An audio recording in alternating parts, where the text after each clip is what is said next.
Assalomu alaykum hurmatli televizor ko'ruvchilar. Uyg'ur televiziyasining kundalik xabarlarini ko'rishinglarni qarshi olamiz. Amerika Avam palatasining raisi Nancy Pelosi Xitoyning kishilik huquq tafsirlanchiliklari javobgarlik tortilishi kerak dedi. Harvard va Boston universitetlaridagi 3 kishi Xitoyga josuslik qilish bilan ayblandi. Xalqaro jamiyat Amerikaning O'rta Sharq tinchlik planiga norozilik bildirmoqda. Yamanning Hudayda shahri ofat rayoni deb e'lon qilindi. Tövende dehtanlar haberlerimizden tefsili mazmunlarda bolsun. Amerika Avam Palata raisi Nancy Pelosi 28 yanvar günü Avam Palatasının yığında nutq so'zlab Xitoyning Uyg'ur qatorli xalqlarni nishon qilgan kishilik huquqni dafsanda qilish qilmishining javobgarlik tortilish kerakligini bildirgan. Nancy Pelosi shu kuni Avam Palatasının 4331 numurliq 2020 yillik Tibet siyosati va Tibetni qo'llash qonun loyihasi ovoz qo'yilganda bu so'zlarni qilgan. Mazkur qonun loyihasi 28 yanvar 392 ovozning qo'llashi bilan ma'qullangan bo'lib, uningda Dalay Lama o'lsa, uning izbosarini Tibetlarning o'zi saylash, uningga qo'l tiqqan Xitoy amaldorlariga embargo yurgizish qatorliqlar talab qilingan. Nancy Pelosi Avam palatasida qilgan so'zida Amerika Davlat Majlisi Xitoyning kishilik huquqini qo'llash jihatidagi nurg'un qilmishlarini, jumladan uning Uyg'urlarni o'z ichiga olgan nurg'un xalqlarni nishon qilishdek afsuslanarli qilmishlarini javobgarlikka tortish kerak. Buningda hozir Mikkol va Robio apandilarning o'rtaq tirishchanligi bizning aktiv qo'llashimizga erishib keldi. Uyg'urlar majburiy qisirlashtirish, keng ko'lamli tutqun qilishdek qo'rqinchli kishilik huquq tafsirlanchiligiga uchirmoqda. Millionlagan kishining ta'qiblanishidek bu ahvol biz so'zlayotgan hozirning o'zida yuz bermoqda degan. U bu so'zlarni dunyo taratqullarining diqqati Xitoyning Wuhan shahrida tarqalgan koronavirusga markazlashib, lager masalasi bir oz besiqib qolgandek bir ahvolda ta'kidlagan. Nancy Pelosi yana atalmış Uyghur Abnum Rayonluq partiyasining sekretari Chin Chuangoni tilga olib, biz shunimi bilamiz. Atalmış Uyghur Abnum Rayonining sekretari Chin Chuango burun Tibet Abnum Rayonining birinchi qo'l mas'uli bo'lgan. U bek sog'lom bo'lg'achqa atalmış mazkur Abnum Rayonga avatib mukofotlangan bo'ldi degan.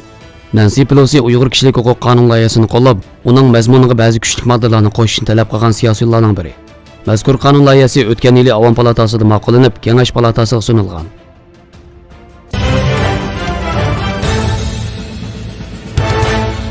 Amerika hukumati Harvard universitetining bir professori bilan Boston universiteti va Bostondagi bir meditsina tadqiqot markazida ishlaydigan ikki Xitoy tadqiqotchini Xitoy uchun josuslik qilish bilan ayblagan. Reuters agentligining xabar qilishicha, Amerikaning Massachusetts shtatidagi rayonlik federatsiya taftishi 28 yanvar kuni bu kishilarni Xitoy hukumati bilan bo'lgan aloqasida yolg'onchilik qilish bilan ayblagan. Bu uch kishining biri professor Charles Lieber bo'lib, u Harvard universiteti ximiya va bioximiya fakultetining mudiri ekan. Növbətdə Amerika təftiş əməldari professor Lieberni Xitoydan pul alğanlığı, onun 1000 talant programmasida qatnaşqan bolsa-mı, onu yushirib, yolg'onchilik qilganligini ayblagan.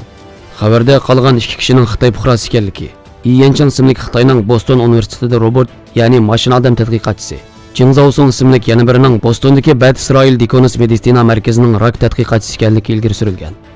Ma'lum bo'lishicha, navbatda Charles Lieber bilan Jing Zaosong tutqun qilingan. Lekin Yiyanchang Amerika adliya tarmoqlari ayblashdan burun Xitoyga ketib olgan. Ulardan Jing Zaosong o'tgan oyda bir tadqiqot avrishkisini o'g'irlab, Xitoyga qochmoqchi bo'lganda tutqun qilingan ekan.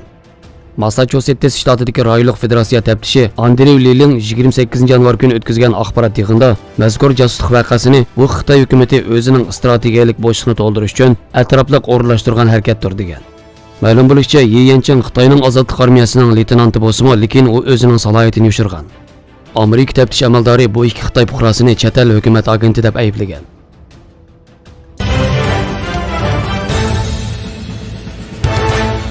Amerika Qo'shma Shtatlar prezidenti Donald Trumpning 28 yanvar e'lon qilgan Falastinni yo'qotib tashlaydigan O'rta Sharq tinchlik planiga bir qator davlat, tashkilot va shaxslar norozilik bildirdi.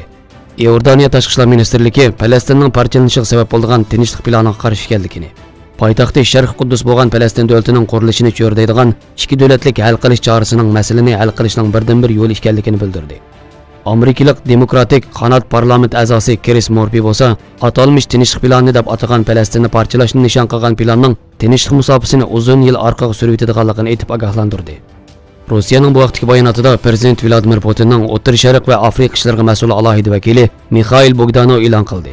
O planni tekshirib chiqadiganliklarini bildirib, Amerikaning atalmış planiga munosabatli qarorni Amerikaliklarning emas, to'qinishayotgan taraflarning chiqardiganligini bildirdi. Germaniya tashqi ishlar ministri Heiko Maas Trumpning atalmış O'rta Sharq tinchlik planini ayblab, Amerika Qo'shma Shtatlarining taklifi savollarni paydo qilmoqda. Faqat har ikki taraf qabul qila oladigan ikki davlatlik hal qilish chorasining uzil-kesil tinchlik olib kela oladiganligini ta'kidladi. Birleşken Devletler Teşkilatı Baş Katiplik İşxanası bayan attımı, Baş Katip Antonio Guterres'nin Trump'ның atalmış O'rta Sharq tinchlik planiga narazılık bildirganligi Birleşken Devletler Teşkilatı qararları, xalqaro qonun, ikki taraf kelishimlari va 1967-yili chegaralari doirasida tinchlik ichida yanma-yan yashaydigan ikki davlatlik hal qilish chorasi asosida Falastinliklar va Isroilliklarning masalasini hal qilish tirishchanliklarini qo'llaydiganligini eskartilgan bayonotda Birleşken Devletler Teşkilatı'nın ikki davlatlik hal qilish chorasiga doir pozitsiyasi yillardan buyon Xavfsizlik Kengashi va Umumiy Kengashining qarorlari orqali izohlanmoqdadir degan iboralarga o'rin berildi. Yevropa Ittifoqi tashqi munosabat va xavfsizlik siyosatlari oliy vakili Josep Borrell Falastin va Isroilning yo'lliq talablarini qondiradigan ikki davlatlik hal qilish chorasining ahamiyatini ta'kidlab, Trump'ning atalmış O'rta Sharq tinchlik plani to'g'risida so'zlash uchun 1-fevral kuni ministrlar darajalik jiddiy yig'in chaqirishni qaror qildi.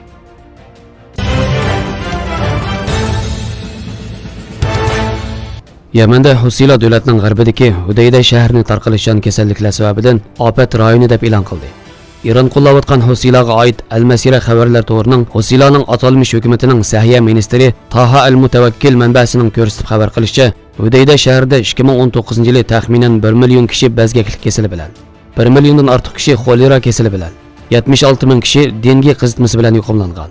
Xalqaro jamiyatni jiddiy yordamga chaqirgan mutawakkilning aytishicha, tarqalishchan kasallikni keltirib chiqarayotgan o'rinlarning taqilishi, axlatlarning to'planishi, üst yepiq joylarni suv bilan ta'minlash qatorliq bir qator xizmatlarning ishlanishi zarur ekanligi, tarqalishchan kasalliklarga qarshi birlikda kurash qilinishi va xalqning engini o'stirish nihoyat zo'r ahamiyatga ega ekanligini bildirgan. Xabarlarimizni ko'rganingizga rahmat. Ko'rishguncha omon bo'linglar. Xayr xo'sh. Allohga emanet.